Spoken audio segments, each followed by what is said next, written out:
It's the engine that's burning inside. We're breaking down the walls in your head, leaving all your doubts for dead. It's time to come alive, Sport Rewired. Come on, Sport Rewired. At the weekend, at the Winter Gardens in Blackpool, 19-year-old Luke Littler put on one of the most absurdly dominant displays in modern sports history, retaining his World Matchplay title by defeating Gerwyn Price 18-9. Littler smashed the legendary Phil Taylor's 16-year-old tournament average record, posting a breathtaking 111.04 across the whole week and finding in an astounding 111.53 in the final. Yet, standing opposite him on the exact same stage was a fascinating psychological study in elite self-regulation. Gerwyn Price. A player historically famous for his explosive theatrical celebrations, Price brought a phenomenal standard of play, averaging nearly 105 across 27 legs and touching 109 in the opening session of the final. What made Price's performance so compelling wasn't just his scoring, it was his emotional change. He appeared to deliberately strip away his usual roaring chest pumps and big celebrations, maintaining total concentration, staying anchored in his own process and refusing to allow negative emotion to demoralize him, even as Littler produced an unplayable barrage of darts. Across the Channel in Paris, we witnessed pure athletic theatre on the cobble climb of the Montmartre. Two of the absolute best cyclists on the planet, Tadej Pogačar and Mathieu van der Poel, throughout the traditional Tour de France victory lap playbook. Instead of cruising into Paris, Pogačar launched an explosive attack. Van der Poel matched him, and the pair forged a thrilling duo breakaway onto the Champs-Élysées. Then, after 3 weeks and 3,500 kilometers of racing, Van der Poel produced something truly ridiculous, holding an astounding 700 watts for a full 60 seconds to win the stage on the finish line, while Pogačar sealed his 5th general classification crown. Today, on a special split format episode of Sport Rewired, we are exploring these two extreme poles of human performance.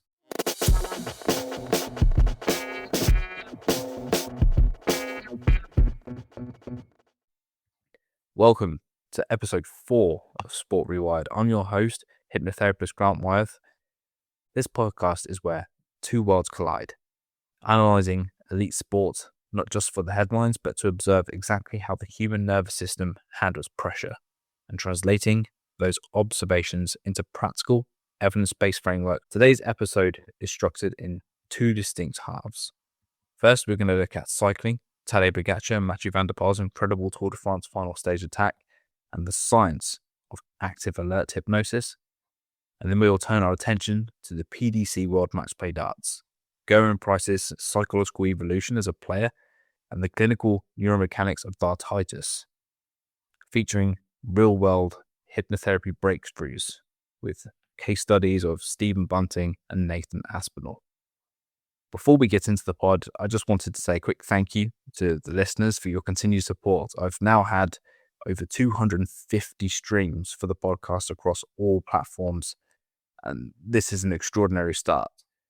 Please continue to like, comment, subscribe where you can, or even tell your friends and family about the pod. Now, let's get straight into the wiring. Let's begin on the streets of Paris. Tadej Pogačar has sealed his 5th overall Tour de France general classification victory. He's officially cemented his status alongside the likes of Eddy Merckx, Berahino, Miguel Indurain in cycling's most exclusive pantheon of riders. Normally, the final stage of the Tour de France is a relaxed ceremonial affair, in particular for the yellow jersey. It's a victory lap, where the leaders sip champagne on the roll-in before the sprinters contest the finish. However, there was a difference this year, and that it included the ascent up the Montmartre once more as it did last year, rather than traditional rolling finish on loops and circuits around Paris and the Champs-Élysées. Pogačar threw out the traditional script of this victory lap that the yellow jersey typically conducts, as he so often does throughout his entire incredible career, throwing out the traditional script. He recognized a moment of pure sporting instinct, and he launched a searing attack on the cobble climb of the Montmartre. The only rider with the explosive engine to react was Mathieu van der Poel. The two elite heavyweights of world cycling forged a breathtaking breakaway, trading turns together at peloton-breaking speeds as they stormed onto the Champs-Élysées. And then came the finish. The gap between them and the peloton was narrowing, and at one point got underneath just 5 seconds, getting ever closer and closer. Van der Poel did something that defies normal human physiology. After 21 days of brutal physical punishment, Van der Poel laid down a mind-boggling average of 700 watts for an entire 60 seconds while Pogačar crossed the line behind him to take the yellow jersey. From a performance psychology lens, what both riders demonstrated was threat-free, intrinsically motivated execution. Often athletes protecting a massive lead operate under a defensive threat appraisal. They're terrified of crashing. They're afraid of making tactical errors. They're playing not to lose. Pogačar and Van der Poel didn't see that final stage as something to protect defensively. They operated together in pure offensive flow state. They trusted themselves completely. To put Van der Poel's performance into perspective, sustaining 700 watts for a full minute after 3 weeks of Grand Tour racing isn't just a ridiculous physical feat. It's almost a neurological miracle. At that intensity, lactic acid is flooding the muscles. Arterial blood gas is dropping, and the brain's central governor, the protective neural mechanism within the insular cortex that tells you to slow down to prevent physiological damage, is screaming at full volume. How does an athlete override that central signal telling them to stop, to sustain flat-out power? This brings us to a major misconception in psychological performance, the myth that hypnosis requires passive relaxation, a reclining chair, if you will, and physical immobility. In the 1970s, Hungarian researcher Eva Banyai, collaborating with Ernest Hilgard at Stanford University, challenged the traditional view that hypnosis requires eye closure, muscle relaxation, or low physiological arousal. Banyai designed an experimental protocol known as Active Alert Hypnosis. Instead of reclining in a chair, research subjects were placed on a stationary exercise bicycles, pedaling against heavy resistance to maintain a high level of physical effort. While pedaling, subjects were given a hypnotic induction that emphasized alertness, mental clarity, physical power, and rhythmic focus, keeping their eyes wide open and their bodies under intense exertion.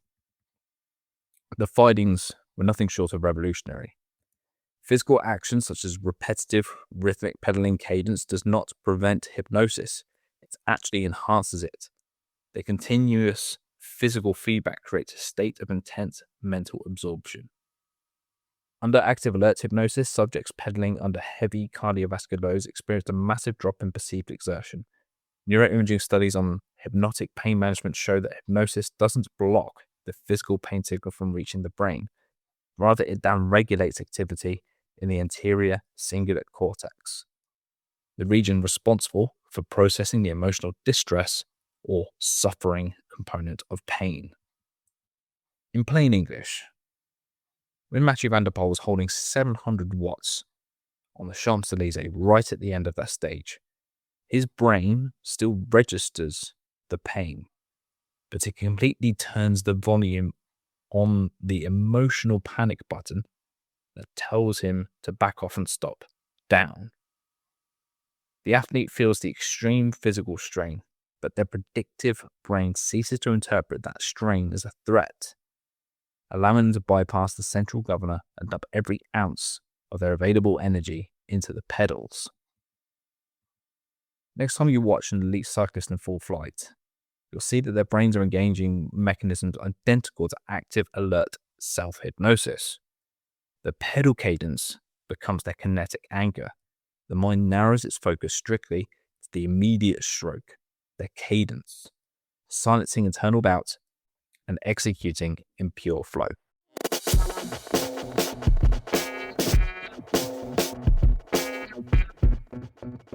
Now let's turn the dial, moving from the fluid, high wattage endurance of the Tour de France to the precision of the dart stage at Winter Gardens in Blackpool.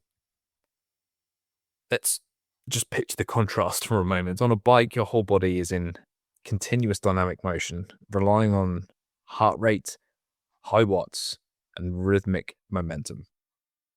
At the oche, your entire body almost remains completely still, relying on a fine motor, automated release under the blinding lights and the roaring crowds behind you. At the PDC World Matchplay at the weekend, Luc Littler put on a sensational display to retain his title. As a reminder, he defeated Gerwyn Price 18-9, and he set a new overall tournament average record of 111.04. Across his campaign, Littler hit 58 180s and maintained a clinical 46.8% checkout rate. Luc Littler is the embodiment of automated competence. His conscious analytical brain is virtually silent when he stands over the oche. His throw is governed entirely by deeply automated motor pathways. He doesn't overthink the mechanics of darts. By his own admission, he rarely practices. His brain simply visualizes the target and then he executes. Standing opposite him was a fascinating psychological case study in elite self-regulation, Gerwyn Price. Price lost the match, he lost the final, but he produced a world-class standard of play, averaging 104.92 across 27 legs and touching nearly 109 in the opening session. In almost any other match in darts history, that performance wins a major title.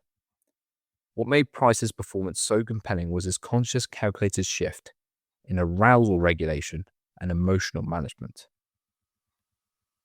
If you're not aware of darts or have never watched darts before, historically, Gerwyn Price, who is a professional, or was rather a former professional rugby player and continues to play rugby to this day, relies on roaring, explosive, chest-pumping celebrations to fuel his adrenaline and exert his dominance on the stage. But against Littler, in this final, Price seemed to realize that every time he roared at the crowd, he knows his heart rate would spike. In a game of millimeters, that spike kills his energy, his focus, and his concentration required to maintain the high standards that he had in this final. He deliberately suppressed his normal theatrics. He was calm. He was quiet. He was composed. And he was protecting his baseline physiology.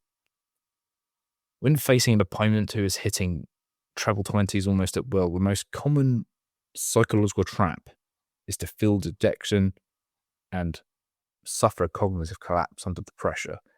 Many players playing Littler slump their shoulders. They roll their eyes. They can easily allow toxic self-talk to ruin their rhythm and do things that they wouldn't ordinarily do on the dartboard. Price did none of that.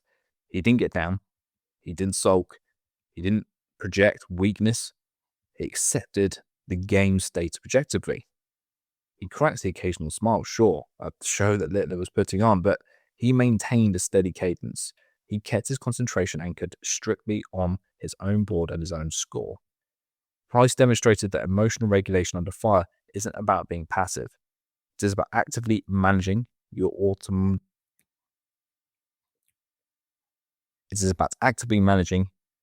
autonomic nervous system to prevent emotional depletion.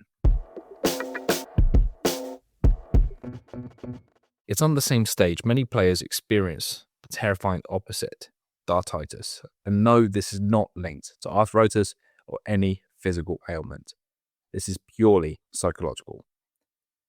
To an observer, dartitis looks like hesitation or a sudden loss of nerves. Clinically, it is understood as a task-specific focal dystonia driven by acute performance anxiety. We must distinguish between simple choking and the true focal dystonia here. Choking occurs when an athlete directs conscious attention to an automated skill, causing clumsy execution. Dartitis is a functional neurological issue. When a player stands over a dart under intense psychological threat, the sympathetic nervous system triggers agonist-antagonist co-contraction in the throwing arm. What does this mean? Well, to release a dart cleanly, your motor cortex in your brain must send a signal to contract your triceps, or simultaneously sending an inhibitory signal to completely relax your biceps. When severe performance anxiety strikes, the threat response causes the brain to fire both muscle groups at the exact same time. Perhaps it helps to think of it like trying to drive a car with one foot flat on the accelerator and the other foot slamming on the brakes at the exact same time. The engine's roaring. The car is locked solid. The biceps pull forcibly. The biceps pull forcefully against the triceps, physically locking the elbow joint solid in midair. Picture this as a simple three-level chain. So at the top level, rigid thinking errors fire off. Intrusive thoughts like, I must not miss this throw. I must not miss this double. Or catastrophizing, if I freeze right now, everyone will see it. I'm on TV and my career is ruined. In the middle level, you've got the cognitive threat that triggers a surge of adrenaline, spiking your heart rate and causing your biceps and triceps to pull against each other. And at the bottom level, you've got the physical outcome taking over, the twitching, the hesitation, and the arm physically freezing at the oche with the dart in hand. The entire leap triggers Emile Coué's law of reverse effect. Coué's law states something very simple. Whenever conscious willpower and subconscious expectation come into conflict, expectation wins every single time. So the harder a player consciously tries is to use brute willpower to force their arm to extend, the more intense the underlying fear of freezing becomes, and the tighter that elbow joint locks up. For decades, dartitis and stage panic were treated as taboo subjects in the sport of darts. Players suffered in silence. They tried to hide their twitches and they slowly slid down the world rankings. But recently, we've seen a significant cultural shift. During the 2025 Premier League dart season, two of the biggest names in the sport, Stephen Bunting and Nathan Aspinall, didn't just manage their performance anxiety. They won major Premier League nights and stood in front of live media post-match on the stage, explicitly attributing their performance to their work in clinical hypnotherapy. Let's look at the psychological mechanisms found behind both of these cases. For Stephen Bunting, a few years ago, he was openly contemplating walking away from professional darts. He was sliding down the order of merit, the ranking system in darts. He was experiencing severe self-doubt and felt overwhelmed by external expectations. After winning Premier League Night 7 in 2025, Bunting spoke openly about how hypnotherapy cleared his mind. It stopped him from fighting himself on stage. It restored his sleep, allowed him to enjoy competing again. Clinically, hypnotherapy helped Bunting shift from an external locus of control, and by that I mean worrying about crowd noise, opponent averages, media critiques, back to an internal locus of control, focusing strictly on his breathing, his pre-throw routine, and personal execution. Furthermore, hypnotic relaxation protocols restored his sleep, lowered his baseline cortisol, so he stepped onto the stage with a calm, resilient nervous system rather than an exhausted, hyperreactive one. Bunting also utilized hypnotic suggestions to decouple his self-worth as a human being from his immediate score on the dartboard.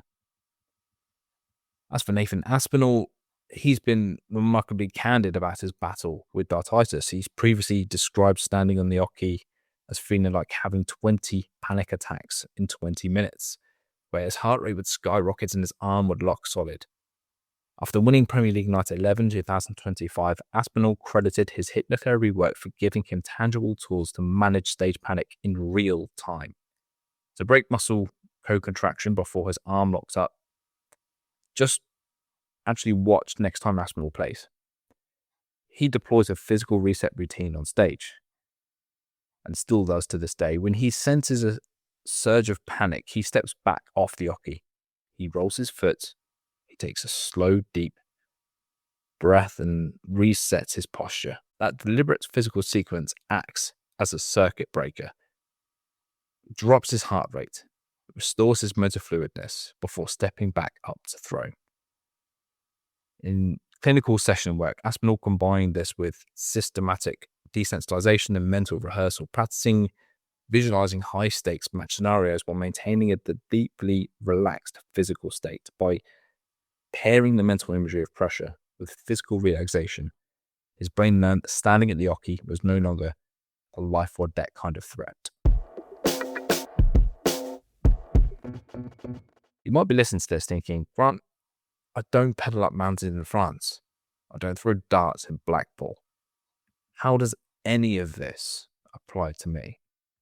Well, the nervous system hardware inside your head functions identically whether you are competing in elite sport or working at a desk. Like Mathieu van der Poel digging deep on the Champs-Élysées. Corporate leaders, for example, often face periods of intense demand, rapid decision-making, heavy workload. If you evaluate stress as an overwhelming threat, your central governor kicks in and triggers burnout. But if you frame high-demand periods for an active alert flow state, anchoring yourself in steady operational cadence, you downregulate distress signals and sustain peak executive output. Also, if you've ever stepped up to deliver a critical pitch or a presentation, maybe you've sat in a high-stakes board meeting or a hostile stakeholder, and suddenly you felt your throat tighten, your heart rate spike, and your mind go blank. That is performance anxiety. It is the exact same somatic hyperarousal and cognitive threat response that freezes a dart player's arm. Telling yourself just to relax or trying to force your way through with sheer willpower only triggers Coué's law of reverse effect, increasing internal friction. To help you manage high-pressure execution in your own career, here's a simple, practical 3-step executive grounding protocol derived directly from cognitive behavioral hypnotherapy. The first step of this is to deploy a somatic circuit breaker, physical reset. Much like anything Aspinall does, the moment you notice physiological tension rising, a pounding heart, shallow breathing, tight shoulder muscles, break the physical pattern. Take a step back. Unclench your jaw, drop your shoulders. Take a deliberate 4-second inhale, followed by a slow 6-second exhale. This extended exhale activates the parasympathetic vagus nerve, signaling safety to your autonomic nervous system and dropping your heart rate in real time. Next, catch catastrophizing thoughts in real time. Replace rigid demands. I must not mess this pitch up or everything is ruined with flexible, rational coping statements. I have prepared thoroughly. I can do this. Even if an unexpected question comes up, I know the material and I can handle it. Finally, strip away external variables you cannot control, such as board member reactions, market volatility, or competitive moves like Gerwyn Price and Blackpool. Pull 100% of your focus back to the immediate process variables within your direct control. Your posture, your tone of voice, your breathing, and your next clear point. Your mind is the most valuable piece of performance gear you own. Learning to calibrate your nervous system, whether in active motion or under static pressure, is a trainable, repeatable skill. If you notice that performance anxiety, stage panic, or internal tension is causing friction in your business, sport, or leadership style, it is simply a signal to refine your mental strategy.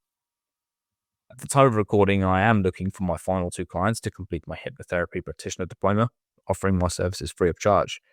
If you or someone you know wishes to discuss building a custom state management protocol tailored to your specific performance or professional goals, please visit my website at www.grantingprogress.com or drop me a direct email via hello@grantingprogress.com. Thank you for tuning into episode 4 of Sport Rewired. If you enjoyed this split format episode, please take a few seconds, leave a review, subscribe on Spotify, Apple Podcasts, Substack, YouTube, wherever you may be listening. Your reviews are the single most effective way to help the algorithm recommend Sport Rewired to new listeners across the globe. Please leave a note in your review. Let me know what supporting moment or psychological dynamic you'd like me to break down next week. I'm Grant Wyeth. This has been Sport Rewired. Focus on the process, manage your baseline, and I'll see you on the next one.